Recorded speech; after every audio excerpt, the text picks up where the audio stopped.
মোল্লাবাড়ি এলাকায় এক গৃহবধূকে ঘিরে পারিবারিক বিরোধ ও সম্পর্কজনিত অভিযোগে তৈরি হয়েছে চাঞ্চল্য। স্ত্রী ও সন্তানকে ফিরে পাওয়ার আবেদন জানিয়ে সংবাদ মাধ্যমে দ্বারস্থ হয়েছেন স্বামী। অভিযোগ, এক গৃহবধূ স্বামী ও 4 বছরের শিশু সন্তানকে ছেড়ে অন্য একজনের সঙ্গে চলে গেছেন। স্বামী চন্দন পালের দাবি, দীর্ঘদিন ধরে একটি সম্পর্কের জেরেই এই ঘটনা ঘটেছে। তিনি জানান, প্রায় 5 বছর আগে সামাজিক রীতিনীতি মেনে তাদের বিয়ে হয়েছিল এবং তাদের একটি সন্তানও রয়েছে। ঘটনার পর স্ত্রীকে ফিরে পাওয়ার আশায় তিনি থানার দ্বারস্থ হন। তবে অভিযোগ, সেখানে তিনি কাঙ্ক্ষিত সহযোগিতা পাননি। বিষয়টি নিয়ে প্রশাসনের কাছে নিরপেক্ষ তদন্তের দাবি জানিয়েছেন তিনি। এদিকে ঘটনার বিভিন্ন দিক নিয়ে এলাকায় শুরু হয়েছে জোর আলোচনা। তবে অভিযোগগুলির সত্যতা এবং ঘটনার প্রকৃত কারণ সম্পর্কে এখনো প্রশাসনের পক্ষ থেকে আনুষ্ঠানিকভাবে কিছু জানানো হয়নি। স্যার নমস্কার। স্যার আমার আজকে থেকে 5 বছর আগে বিয়ে হয়েছে, অমরপুর মালবাসা। আমরা লাভ ম্যারেজ বিয়া। আমার 4 বছর সন্তান রয়ে গেছে।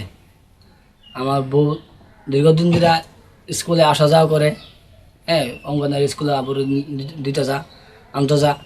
আমার বউর সাথে আরেকটা এটা মেয়ে হই, বা তারা বাড়ি ঘরে হয়েছে তারা মেয়ে, কিন্তু এটা তো মেয়ের ছেলে। দাড়ি মুষ্টি উঠছে, আগে দাড়ি মুষ্টি আসলো না, আগে স্কুলে শাড়ি ভরে যেত, অন্ত দাড়ি মুষ্টি উঠছে, বুকে স্তনও নাই, অবসান করেছে। তার সাথে বউ গেছে গা, মানে ভাইকে গেছে। কি নাম আপনার স্ত্রীর? আমার স্ত্রীর নাম সঙ্গীতা দাস।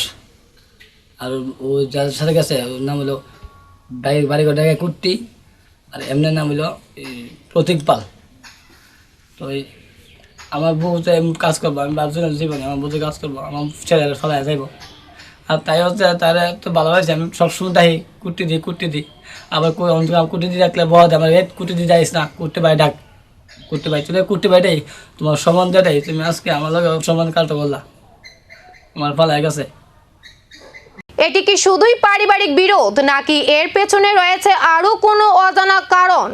তদন্তে সামনে আসতে পারে নতুন তথ্য, এখন সেদিকেই নজর সকলের।